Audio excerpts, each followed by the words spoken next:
Buenas tardes. Hoy lunes 1 de abril del año 2019, perdón.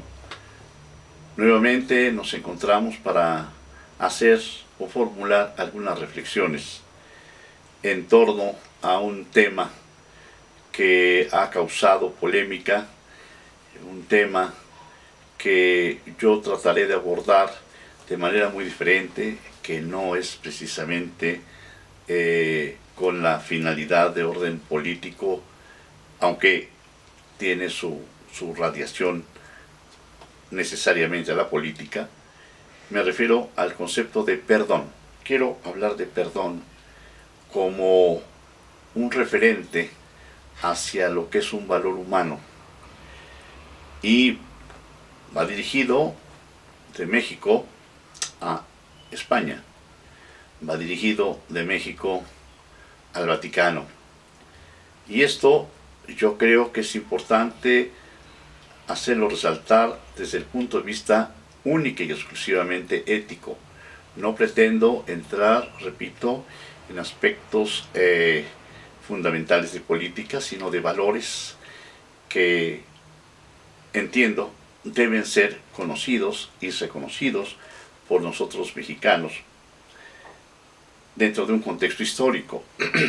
Esto con la finalidad, pienso yo, de tener una identidad histórica, de saber tanto los pueblos originarios como los que formamos parte o la gran parte del mestizaje mexicano, que somos orgullosamente mexicanos, que somos libres y que tenemos una herencia maravillosa, tanto por parte de nuestros ancestros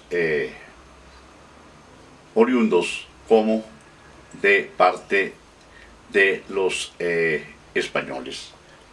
Esto, desde luego, incide necesariamente en una toma de conciencia para formar o complementar nuestra cosmovisión.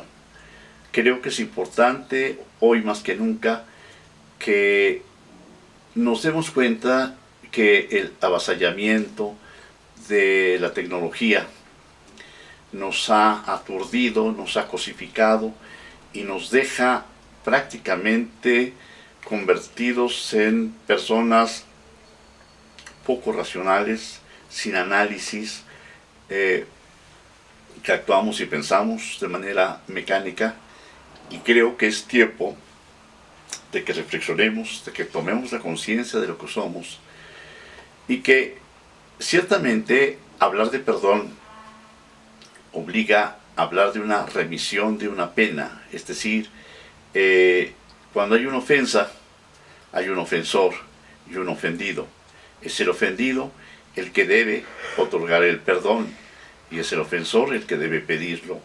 En este caso, recordemos que precisamente hace muchos años España conquista México y, como lo comentamos en alguna cápsula anterior, fuimos los mexicanos por nuestros ancestros sumamente maltratados, y esto desde luego es una ofensa, y ante ello creo que es un deber internacional, es un deber ético el que las autoridades españolas ofrezcan esa disculpa, que ofrezcan o pidan ese perdón, que es lisa y llanamente una oportunidad de que muestren de lo que están hechos, que muestren su nobleza. Yo creo que en el interior de cada persona hay esencialmente nobleza, pero como hemos dicho, solamente en potencia. Vamos a actualizarla, porque yo creo que ennoblece más al individuo humilde el ofrecer un perdón o el pedir perdón, que el ser soberbio y considerar que esto fue simplemente un aspecto histórico que a ellos no les correspondió.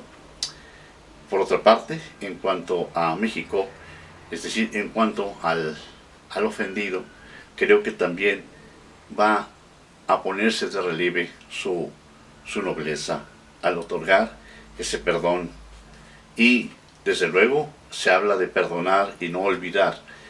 Esto a nivel histórico, por supuesto, se tendrá simplemente como un antecedente, pero no con la idea de encono, no con la idea de rencor, mucho menos de venganza o de revanchismo. Aprovecho la oportunidad para hablar del perdón a otro nivel. Ya me refiero ahora al aspecto individual. Cuando, pues lamentablemente tenemos el resabio todavía de generaciones anteriores, en donde los padres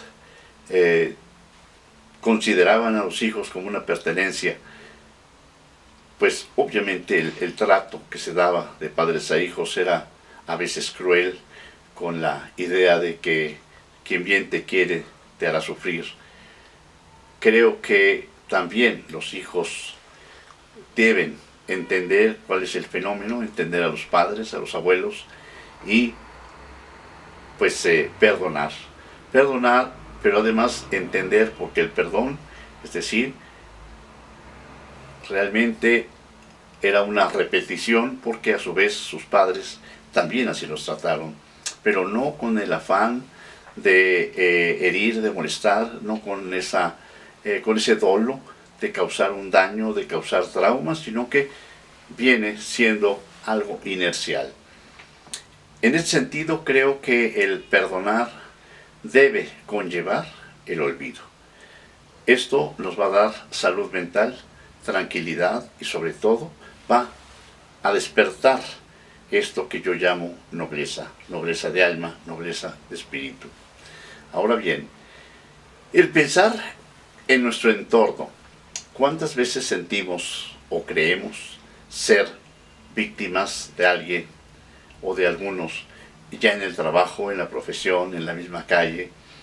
Y no nos damos cuenta que si entendemos esto del perdón, creo que es una magnífica oportunidad para también desplegar esa capacidad enorme que tenemos de perdonar a los demás, de olvidar esas ofensas, o muchas veces ni siquiera son ofensas, sino son consideraciones que nosotros tenemos y creemos que hubo ofensas. Creo que estamos en una era en donde debemos entender que para perdonar o para pedir perdón se requiere de otro requisito, de otra virtud, que se llama humildad.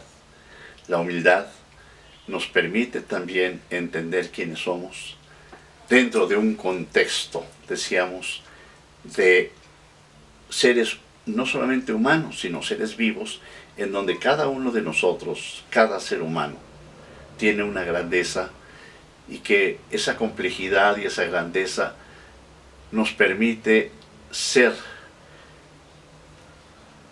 partícipes de un respeto y una admiración profunda por la naturaleza, que nos impide causar un daño a alguien, porque sabemos que esa perfección es algo que trasciende realmente lo objetivo. No solamente el ser humano también ha trascendido lo natural, sino también creo que tiene aspectos mucho más complejos, mucho más profundos, que debemos respetar y admirar. Si en nosotros vemos ese contenido, necesariamente tendremos que verlo en los demás. Y esto nos permitirá tener una vida más tranquila, armónica y sin problemas de ninguna especie. Amén, como dijimos en alguna otra ocasión, que esto nos va a dar salud mental, pero la salud mental se va a transformar a su vez en una salud física. Aunque usted no lo crea, muchas enfermedades, sobre todo las de tipo degenerativo, son producidas precisamente por envidias, celos, revanchas, porque todo esto va a provocar estrés, y el estrés a su vez provoca un desequilibrio celular, y estos desequilibrios son precisamente los que causan esas enfermedades referidas. Y por hoy creo que es suficiente hablando de esto del perdón, y les deseo que tengan una excelente semana llena de alegría y que Dios los siga bendiciendo. Muy buenas tardes.